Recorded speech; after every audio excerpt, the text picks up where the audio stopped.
everyone, welcome back to my channel. I'm Jasmine. If you are new here, I've handcrafted from home, and today we are finally finishing the front porch. Well, not today, tomorrow, but that's only because today it's all gloomy and gross outside, and it's been like that for days, and I really need to get this done. So what I'm going to do is add to the beautiful vintage buckets that we did in the last video. So make sure to go check that out if you haven't already and see how we spruced those up and made them beautiful on either side of my front door. So everything I have now will go with it. I have a very large wreath and some beautiful picks and florals and leaves that I got in between Dollar Tree, Hobby Lobby, Walmart, Dollar General, who knows? Probably my Kroger, because my Kroger is bomb.com. So we're gonna use those in this awesome piece that I got here at the thrift store. This wreath is from the thrift store. I've got some Dollar Tree items. So I think we can really follow it up and get the front porch looking how I want it, so we can at least finish the projects while it's all gross outside, and then we can go on out tomorrow and put it all together. So I really hope you enjoy this video. Leave any comments below if you have any questions, and let's get into it. Okay, so this is the first project we're gonna do. I'm gonna try to give this a whitewash. I'm using White Swan DIY paint, and I've poured some water in here. Not very much.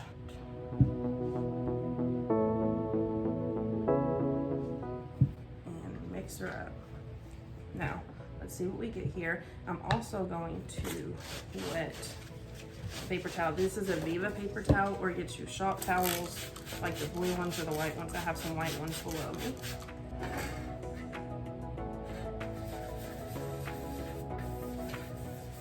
Okay, so you see here I am just trying to cover this all. The watered down paint is pretty thin, but I do get it all over the entire project. And now I'm wiping it back, which you'll see here in a little bit that I really wasn't getting the look I was hoping for yet. So I'm thickening up that watered down paint, and I'm just going to brush that all over the pumpkin again. It's just too vibrant for me. I do have some pretty orange pumpkins or brighter orange pumpkins on the porch, but I still wanted it muted down just a little bit more. So I'm finishing these coats, and then we're going to let it dry and get on to the next project. Alright, so we've got this here.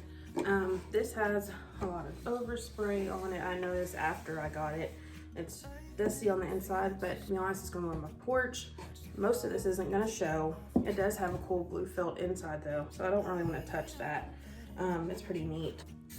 I think what I'm going to do first, I really do need to clean this off. So what I'm thinking is, this is a really light wood. I'm going to do a base coat of Monet's Garden. It's a green, and then I'm going to cover it with white and then heavily distress it.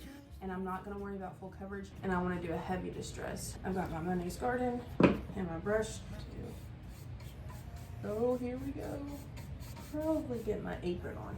2 seconds. Got my apron on. I'll probably still get it on all the places the apron is not. And then I might even take a towel and wipe some back like I was going to do with the pumpkin, but it didn't really work. This is almost dry too, so we'll do that another coat and do this, and this is actually starting to dry pretty quick. Okay, you see this really light tone right here? That shows that that's already starting to dry. Well, before you put wax or sealer on it, it's going to be light.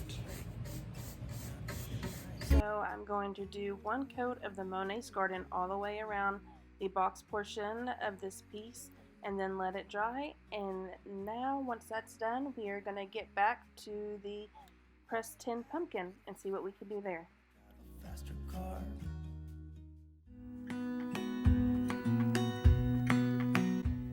This is what it's looking like right now. There's some spots that are pulling through, which is fine. I'm just going to take a shop towel. I'm going to wet distress it, and I'll show you what it looks like once I'm done.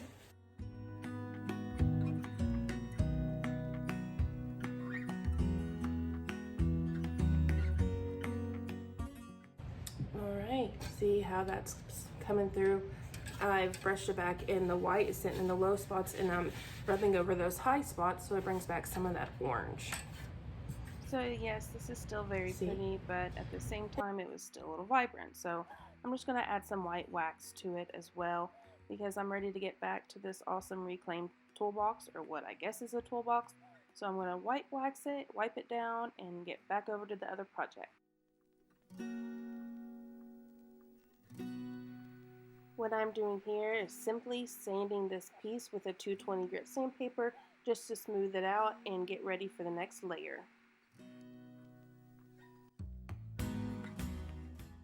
Now that I've sanded it, I am going to put some white over top of it, and there's white splatter everywhere, so it's all good to me.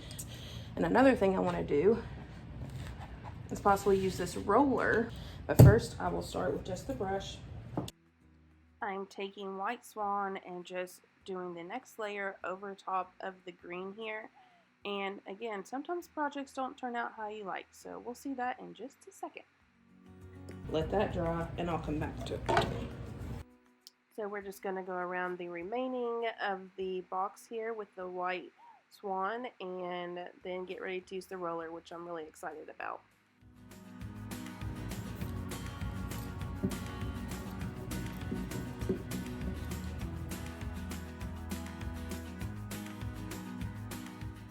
You have to try the brayer technique. It is so much fun. This is pretty awful right there. Not awful, but I do not like it at all. I'm just going over with another layer because again, it's just paint and using the brayer like I did on the surrounding parts of the box. Alright everyone, this is not turning out how I expected. I went ahead and sanded it down. I'm going to come back on here with some chalk paint from Waverly Moss chalk paint. Here's the color on here. And I'm just going to come on here and go over it. I think these will go better with my other colors anyway. The other one was just a little too bright. I don't care if it's underneath. That's not the issue. So now you all are going to see me use a few different techniques. First, I've tried this putty knife, and it is really neat for texture, but it was just adding, it was too smooth and I needed it a little rough. That's why I moved to the metal one, and it helped scrape back a lot of that paint, and then I've sanded it back down.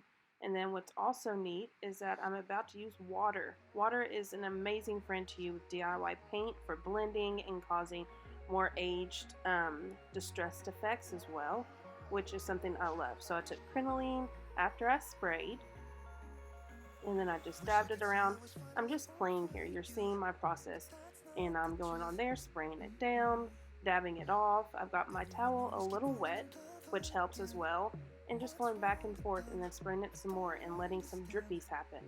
And next I'm using it on my actual scraper, which is fun new texture for me as well. So I'm going to let all of this dry and get on to the next project.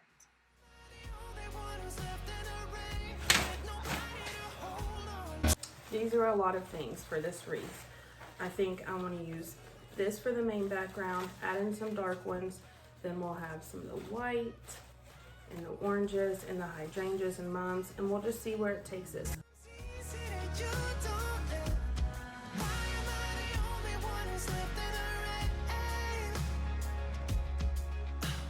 If I had an option to be someone else, I would, and let go of you. I went through quite a few different scenarios with this wreath. I really like the look of an asymmetrical wreath, and I've added the leaves in the background because those could flare out a little more than my hydrangeas and what I think are mums and my pumpkins, and I used a hot glue gun for those that wouldn't stick directly in there without moving. I really wanted a light and airy texture, and this bow is beautiful. If you want a more detailed wreath tutorial, just comment down below. I have a couple pieces hanging down. I might do a double bow, but I'll be back when it's finished. Okay, so now we are about to go outside finally and finish doing all the final touches. I'm so excited because now I have a beautiful wreath. I think this turned out really good. I was still hesitant last night about this bow, but I think it goes really good. It has a nice rustic vibe to it along with these warm tones. I'm just all about warm tones at the moment. As you saw a minute ago, I did add crinoline. It's like a warmer white, and I think that helped go over there. There's some slight dripping whitewash all over this, and I think that really helped Little things like that help, and if it didn't, then I would have just sanded it and painted back over it. I'm still kind of iffy about this one. It is pretty bright. Yeah, we'll see if we end up using it, and if we don't, it's okay. I can throw it in the back or use it in my home for something else. If you don't end up using something, it's fine. It's better to have more choices than less choices. I hope we can create the fall front porch that I've been wanting to do. So let's get outside and get to finishing this finally.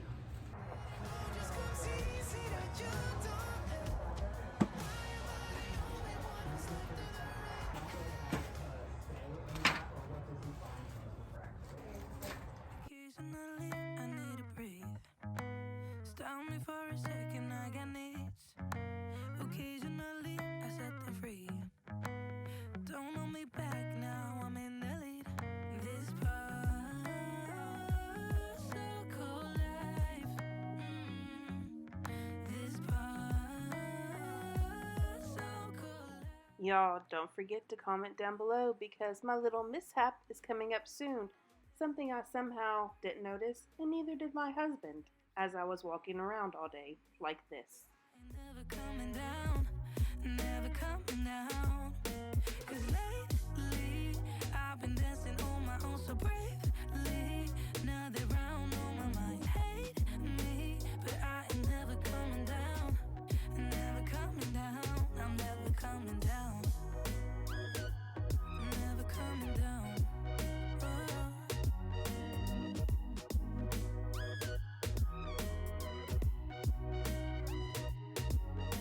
Before I knew it, I was hurt by some stupid thing I overheard. I never built a wall to shut it all out, but now it's even made of concrete. This particle life. This particle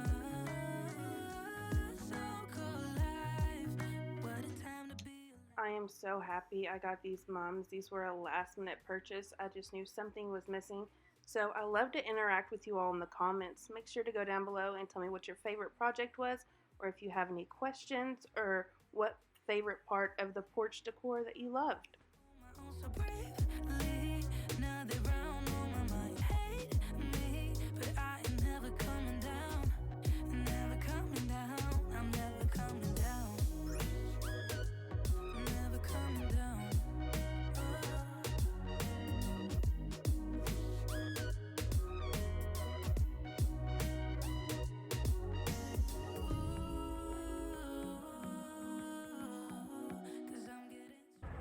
You all, it's done. It's finally finished, and I am so happy. And I hope you know that you don't have to do all your decor in one day. Sometimes you have to just paint over it. Remember, it's just paint. Things happen. You can change everything up if you need to. I hope you enjoyed this video. I would love for you to subscribe, hit the notification bell so you know every single time I upload, because we have 3 giveaways going on. Check the info down in the description after you subscribe, and I would love for you to be part of the Handcrafted from Home family. I'm going to sit back, finally enjoy all of this fall goodness, and I hope to see you next time. Thanks, you all. Bye.